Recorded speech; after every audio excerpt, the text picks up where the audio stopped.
Subscribe sekarang channel YouTube Novelas Kadina. Gratis. Bab 6451. Saat ini, ribuan kilometer jauhnya di Nigeria. Panglima Besar Kantor Gubernur Militer Kanan, John sedang mengadu kepada Letnan Jenderal Chafren. Di menara yang kosong itu, katanya dengan kesal. Jika kita terus menunggu seperti ini, saya tidak tahu kapan ini akan berakhir. Bagaimana jika orang itu sudah menyadari jebakan ini? Lalu, apakah kita tidak akan pernah menunggunya? Chafren berbisik, Panglima Besar, ketika Anda datang ke Nigeria. Hal itu terutama karena ketiga tetua tersebut datang ke kantor gubernur militer kanan kami. Kita tidak bisa mengabaikan mereka. Namun sekarang ketiga penatua itu dapat tinggal di sini untuk berlatih secara terpencil dan tidak membutuhkan kita untuk melayani mereka secara pribadi. Sekarang kita sudah berada di sini, ini akan menunda banyak hal penting. Transfer darah besar-besaran akan dimulai dalam 2 hari. Tapi garnisun ini terlibat dalam pertumpahan darah besar kali ini. Jika kita tetap di sini, kita benar-benar tidak bisa memainkan peran apapun. Sebaiknya kita meminta Tuhan untuk mengizinkan kita kembali ke Napoli terlebih dahulu. John terdiam sejenak dan menghela napas. Aku juga ingin kembali, tapi aku tentu tidak bisa mengatakan ini kepada Tuhan. Tuhan pasti akan berpikir bahwa aku hanya ingin meninggalkan Nigeria.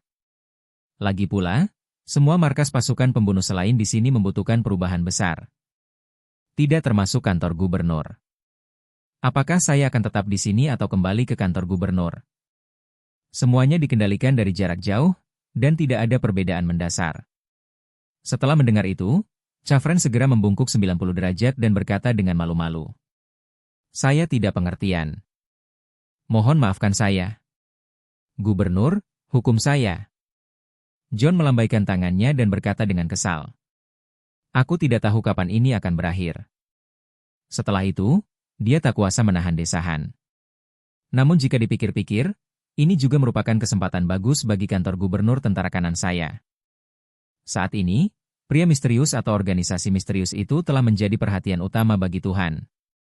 Jika kita bisa mencapai tujuan kita dalam satu pertempuran di sini, ini akan menjadi sebuah pencapaian besar. Bahkan jika kantor gubernur tentara kanan kita hanya membantu sedikit, nilainya masih akan tetap bagus. Chafren langsung mengangguk dan berkata, apa yang dikatakan Gubernur Agung itu sangat benar. Selama perhatian utama Tuhan berada di wilayah kantor gubernur tentara kanan kita, plakat itu telah diturunkan, dan kita semua memiliki sebagian tanggung jawab. Setelah mengatakan itu, Chafren buru-buru berkata dengan ekspresi serius. Panglima Besar, jangan lupa bahwa kita memiliki Ryasong yang jenius di kantor Panglima Angkatan Darat Kanan. Kecepatan kultivasinya bahkan dipuji oleh Sang Dewa. Ria dan keluarga Song sama-sama dibina dan didukung oleh Anda. Dan pujian sebenarnya pantas diberikan kepadamu. Bukankah nenek itu akan datang untuk inspeksi tahun depan? Saat dia melihat Ria, dia pasti akan dalam suasana hati yang baik dan pasti akan memberimu hadiah. John mendengar ini dan mengangguk pelan, dan alisnya menjadi jauh lebih rileks. Menurutnya, Ria adalah harta karun yang dikirimkan Tuhan kepadanya. Dia bisa menyadari kebenaran itu sendiri di usia 20-an. Kejeniusan seperti ini benar-benar belum pernah terdengar sebelumnya. Bahkan keempat bangsawan yang jatuh pun tidak bisa dibandingkan dengan kemajuannya. Jangankan keempat bangsawan itu, bahkan ketiga tetua pun tidak bisa melakukannya. Tak satu pun dari ketiga tetua itu menyadari kebenaran tersebut sendiri di usia 20-an mereka. Jika bakat diperhitungkan, Ria jelas lebih baik daripada mereka bertiga. Yang paling dinantikan John saat ini adalah agar sang bangsawan dapat membawa Ria ke sisinya untuk berlatih. Kalau begitu, Ria pasti akan menjadi jenderal kepercayaan Victoria di masa depan. Mungkin keempat bangsawan di masa depan juga akan dipimpin olehnya. Dapat dikatakan bahwa masa depan Ria cerah. Bahkan cukup terang hingga menyilaukan. Begitu Ria melambung ke langit, sebagai kepala keluarga Song, dia pasti akan bisa mendapatkan banyak manfaat darinya. Lagi pula, anggota klan Ria masih berada di bawah kendalinya. Jika Ria ingin anggota sukunya hidup lebih baik, dia harus bersikap hormat kepadanya. Meskipun John adalah anggota keluarga Wu dan seorang pejabat perbatasan, dia masih belum merasa aman di hadapan Victoria. Jika Ria bisa meraih ketenaran dengan mendampingi Victoria, maka ia dapat dianggap memiliki seseorang di pengadilan yang bertindak sebagai pejabat. Karena itulah, John telah merawat Ria dengan sangat baik selama 2 tahun terakhir. Dia tidak hanya menunjuknya sebagai pejabat wakil, memberikan berbagai kesempatan kepadanya untuk mendapatkan pengalaman. Namun ia juga merawat keluarganya dengan baik. John bahkan telah memutuskan untuk menikahi saudara tiri Ria, siapa yang 3 tahun lebih muda darinya, dengan putra bungsunya yang belum menikah, agar dia bisa memanfaatkan kesempatan ini untuk lebih dekat dengan keluarga Song dan Ria. Selain itu, ia juga telah memperjelas di antara keluarga Wu-nya sendiri bahwa setiap pria dari keluarga Wu yang menikahi putri dari keluarga Song harus memperlakukan istrinya dengan hormat dan tidak boleh mengambil selir.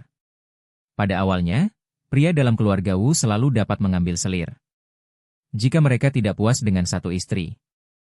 Mereka dapat menikahi selir lain dari keluarga sanak saudara lainnya 3 tahun setelah pernikahan, dengan maksimal 1 istri dan 1 selir. Jika mereka memegang posisi penting di kantor Komandan Angkatan Darat Kanan, mereka dapat menikahi istri lain, dengan jumlah maksimal 1 istri dan 2 selir. Dan John, Panglima Agung, dapat menikahi 3 istri. Itu berarti 1 istri dan 3 selir. Alasan utama pembatasan jumlah selir adalah karena keluarga Wu memiliki terlalu banyak keturunan. Dan bahkan dengan begitu banyak keluarga sampingan, mereka tidak dapat menyediakan cukup dana bagi setiap orang untuk menikah dan mengambil selir sesuka hati. Keluarga pihak ketiga tidak memiliki status hukum. Dan para istri yang dinikahkan memiliki status yang bahkan lebih rendah. Jika suami mereka ingin menikah lagi, mereka tidak berani berkata apa-apa. Bab 6452. Kini keluarga Song telah melahirkan Ria, sang Phoenix emas. John tidak lagi memandanginya dengan jijik. Namun sebenarnya ia sangat ingin terikat erat dengan keluarga Song, memberikan status yang lebih tinggi dan sumber daya yang lebih banyak kepada keluarga Song, dan lebih banyak rasa hormat kepada istri-istri keluarga Song. Dengan cara ini, kedua keluarga secara bertahap akan berkembang dari hubungan majikan budak menjadi hubungan mertua yang sesungguhnya, yang tentunya bermanfaat bagi pengembangan emosi. John, yang suasana hatinya jauh lebih baik, tak kuasa menahan desahannya. Kantor gubernur dari Partai Tentara Kanan bangga memiliki seorang jenius seperti Ria. Begitu seseorang menyadari kebenaran, siklus hidupnya diukur dalam ratusan tahun. Jika prestasi Ria di masa depan dapat dibandingkan dengan ketiga sesepuh tersebut, atau bahkan melampaui mereka, itu akan menjadi hal yang luar biasa bagi garis keturunannya. Meskipun sang tuan adalah leluhur dari keluarga Wu-nya, ada terlalu banyak pewaris di keluarga Wu. Dan Tuhan tidak akan menunjukkan kemurahan hati yang berlebihan kepada mereka.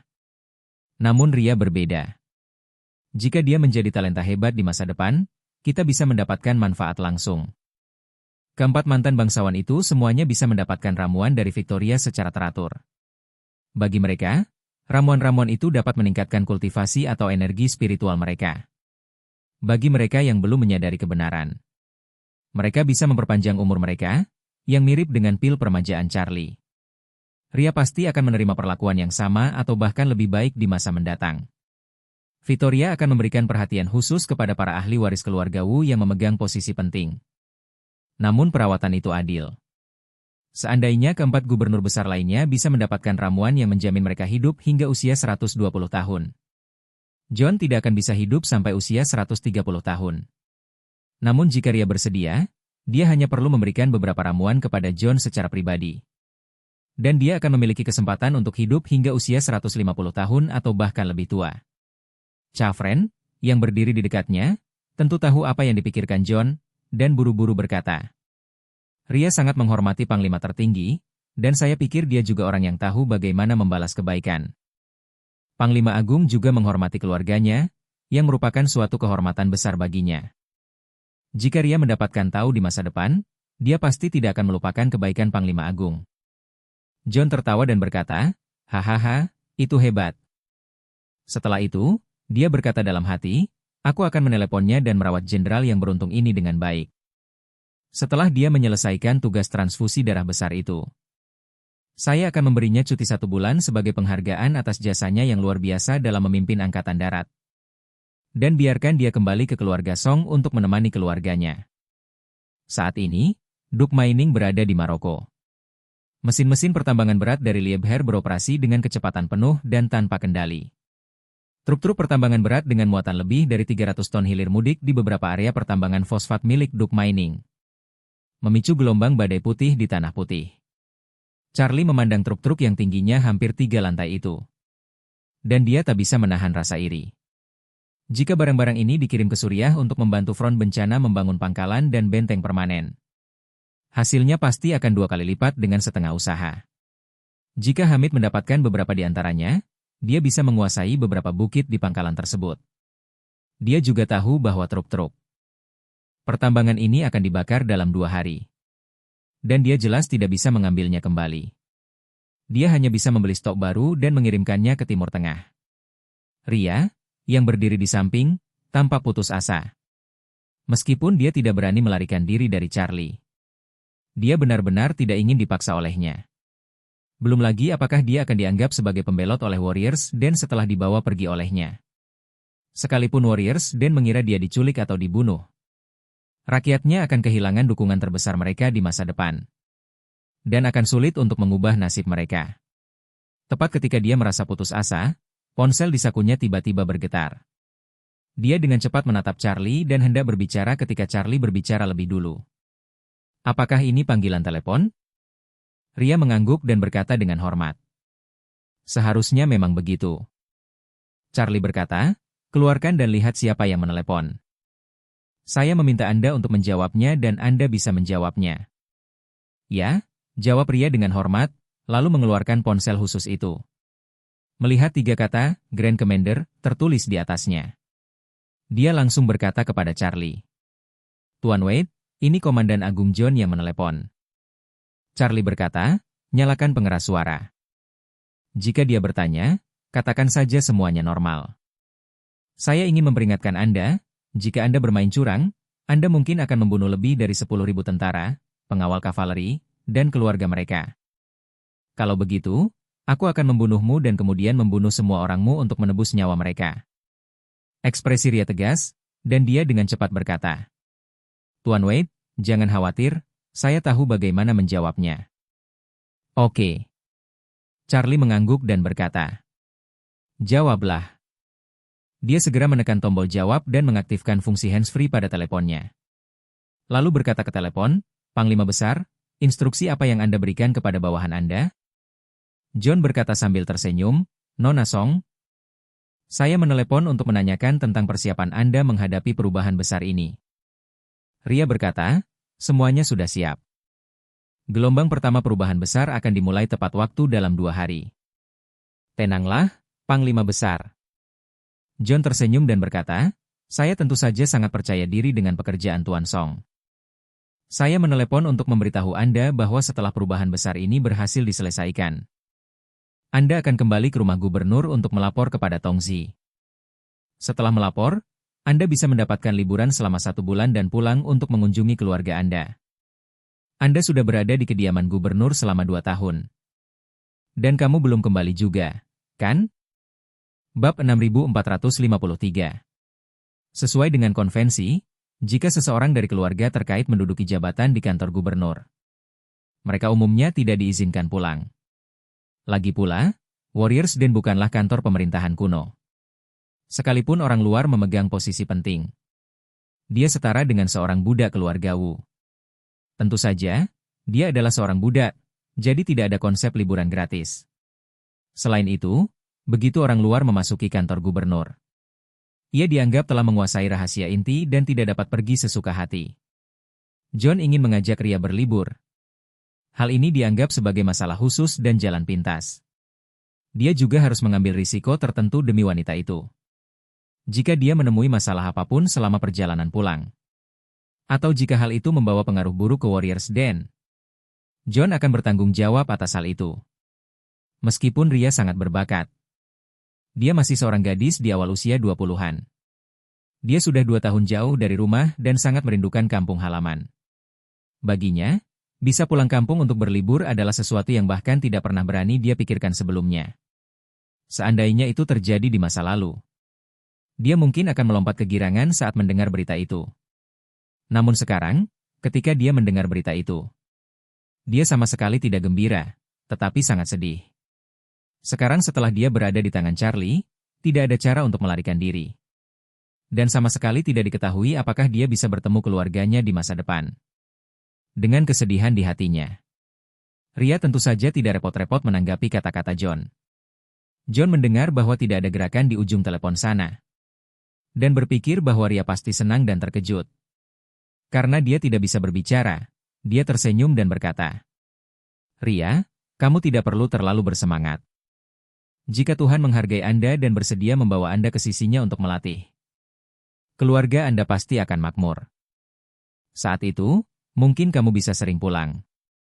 Lalu, John berkata, "Ria, jika kamu menjadi selebriti di sekitar Tuhan di masa depan, jangan lupakan pelatihan dan perawatan dari kantor gubernur tentara kanan untukmu."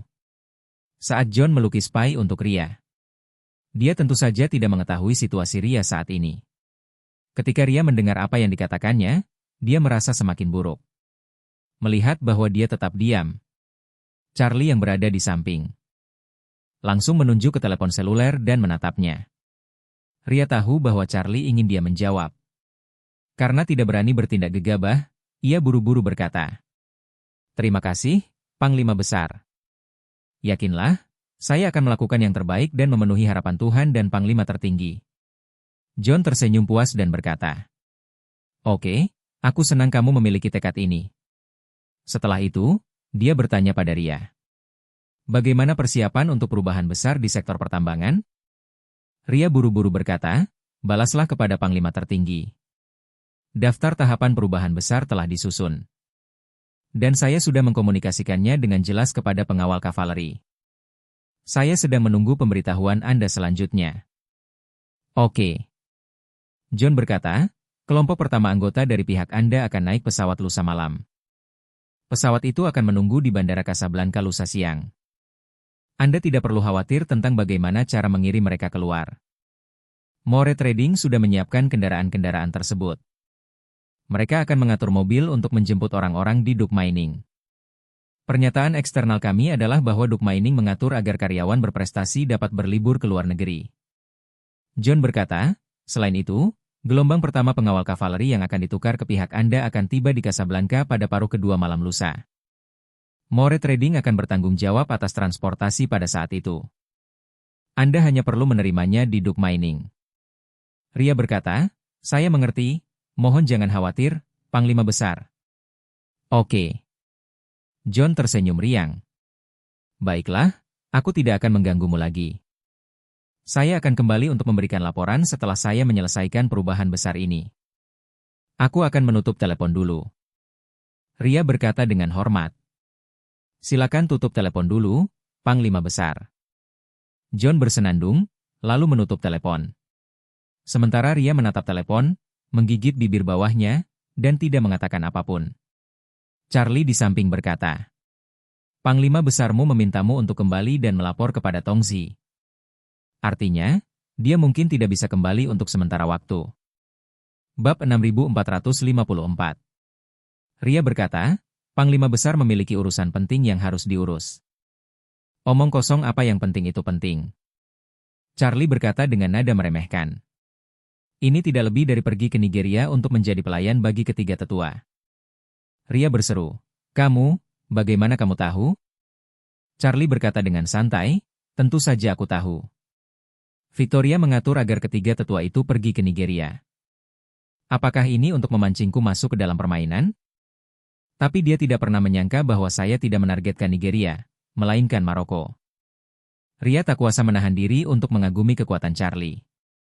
Dia tidak menyangka Charlie mengetahui hal ini. Dia tidak memiliki kualifikasi untuk mengetahui masalah ini. Panglima Besar John lah yang membuat pengecualian dan memberitahunya sebelumnya. Tentu saja, dia juga tahu bahwa John telah berulang kali membuat pengecualian untuknya hanya untuk memenangkan hatinya. Awalnya, dia juga berencana untuk menerima bantuan John dan berharap bahwa John akan lebih memperhatikan keluarga Song di masa depan. Sekarang tampaknya semuanya sia-sia. Mengingat kekuatan pribadi dan kemampuan kecerdasan Charlie yang luar biasa. Dan fakta bahwa dia mampu mengatur evakuasi rahasia puluhan ribu orang. Sepertinya pasti ada manusia-manusia yang kuat. Sumber daya materi dan finansial mendukungnya. Dan dia seharusnya mampu bersaing dengan Warriors Den. Lalu sebuah ide tiba-tiba terlintas di benaknya. Lalu dia berlutut tepat di depan Charlie, memohon. "Tuan Wade, Anda memiliki kekuatan sihir yang hebat. Dan kau bisa mematahkan racun aneh di dalam tubuh pengawal kavaleri. Aku mohon padamu untuk menyelamatkan keluargaku dari air dan api. Asalkan Tuan Wade bisa menyelamatkan keluarga saya. Aku bersedia bekerja keras untukmu sepanjang hidupku dan mengikuti arahanmu. Charlie bertanya dengan rasa ingin tahu. Apakah kamu ingin aku membawa seluruh keluargamu pergi dari Perancis? Ya. Ria mengangguk berat dan berkata dengan penuh harap. The Warriors Den telah menggunakan racun aneh untuk mengendalikan keluarga Song. Jadi, tidak ada pengawasan terhadap keluarga Song. Jika Anda bisa mengatur seseorang untuk membawa mereka keluar dari Perancis dan membantu mereka melakukan detoksifikasi, mereka bisa menyingkirkan nasib dipermainkan oleh keluarga Wu selamanya. Charlie berkata, jika aku membawamu pergi sendirian, Victoria tetap akan berpikir bahwa kau dibunuh atau diculik olehku. Jika aku mengambil keluargamu darinya, dia akan menyadari dengan jelas bahwa kau telah mengkhianatinya. Pernahkah kamu memikirkan orang-orang di keluarga Song Mu yang menikah dengan keluarga Wu? Meskipun aku bisa membawa keluargamu di Perancis pergi secara diam-diam, saya tidak memiliki kemampuan untuk membawa pergi mereka yang merupakan bagian dari keluarga Wu. Apakah kamu tidak takut? Victoria dan keluarga Wu akan marah dan melampiaskan kemarahan mereka pada mereka? Ini? Ria tiba-tiba kesulitan. Para anggota perempuan dewasa dari keluarga Song pada dasarnya telah menikah dengan keluarga Wu. Begitu keluarga Song membelot, anggota keluarga yang sudah menikah ini pasti akan ikut terlibat. Dengan karakter Victoria yang pendendam, dia pasti akan membunuh semua anggota keluarga Song untuk memberi pelajaran. Ketika Ria mendengar ini, wajahnya, yang awalnya penuh harapan, tiba-tiba wajahnya pucat. Ada banyak wanita yang menikah di luar keluarga Song. Seperti yang dikatakan Charlie, begitu keluarga Song membelot, orang-orang ini akan mati. Sambil memikirkan hal ini, Ria bergumam dengan sedih. Tuan Wade benar. Saya belum mempertimbangkannya dengan saksama. Akan lebih baik bagi mereka jika aku menghilang. Melihat wajahnya yang khawatir, Charlie berkata dengan tenang. Nona Song, jangan terlalu khawatir. Saat kita mengungsi, aku akan meninggalkan pedangmu di sini. Saat itu, tempat ini akan menjadi reruntuhan. Warriors Den pasti akan mengira kau telah dibunuh olehku. Di mata mereka, kamu juga akan dianggap mengorbankan hidupmu untuk Warriors Den. Mereka pasti akan memperlakukan keluarga Anda dengan baik. Setelah aku membunuh Victoria dan berurusan dengan ketiga tetua itu, saya pasti akan membantu Anda bersatu kembali dengan keluarga Anda. Dan berikan kebebasan kepada semua anggota klanmu. Pada saat itu, dia mengganti topik pembicaraan dan mengingatkan saya. Tetapi jika kamu pelin-pelan dan bimbang, semua janji saya kepada Anda tentu saja tidak akan terpenuhi. Saya harap Anda dapat menyadari situasi ini dan memperbaiki pola pikir Anda. Ria tahu bahwa Charlie memukulnya. Karena mengira bahwa keterlibatan dan perjuangannya itulah yang membuatnya tidak puas. Lalu dia berkata dengan hormat, Tuan Wade, jangan khawatir, aku hanya akan menuruti perintahmu. Bab 6455. Saat malam tiba, beberapa truk kontainer milik perusahaan logistik diam-diam memasuki area Duke Mining. Kendaraan-kendaraan ini datang dari arah Casablanca. Dan setiap kendaraan berjarak sekitar 10 menit satu sama lain.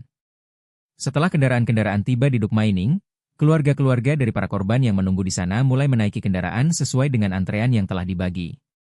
Karena keterbatasan waktu dan beban tugas yang berat, semua orang hanya bisa masuk ke dalam kontainer itu untuk sementara waktu. Namun untungnya, perjalanannya tidak jauh dan paling lama hanya membutuhkan waktu 2 jam untuk sampai. Joseph juga tiba di Duke Mining dengan truk pertama. Melihat Charlie, dia menyatukan kedua tangannya dan berkata dengan hormat. Tuan Wade, pabrik makanan itu sudah beres. Dan orang-orang yang datang ke sana malam ini juga siap menerima mereka. Charlie mengangguk dan bertanya. Apakah makanan dan kebutuhan sehari-hari di sana mencukupi?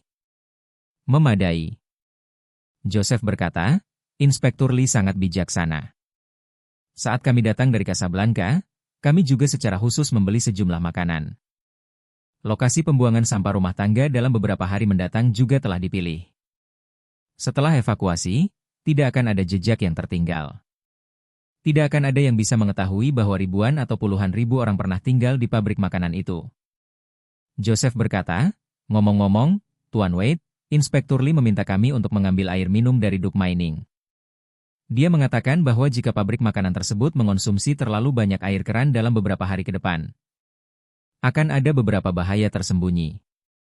Charlie tersenyum dan berkata, Inspektur Lee benar-benar teliti. Saya akan meminta seseorang untuk memberitahu mereka agar menyiapkan air minum untuk diangkut dengan mobil.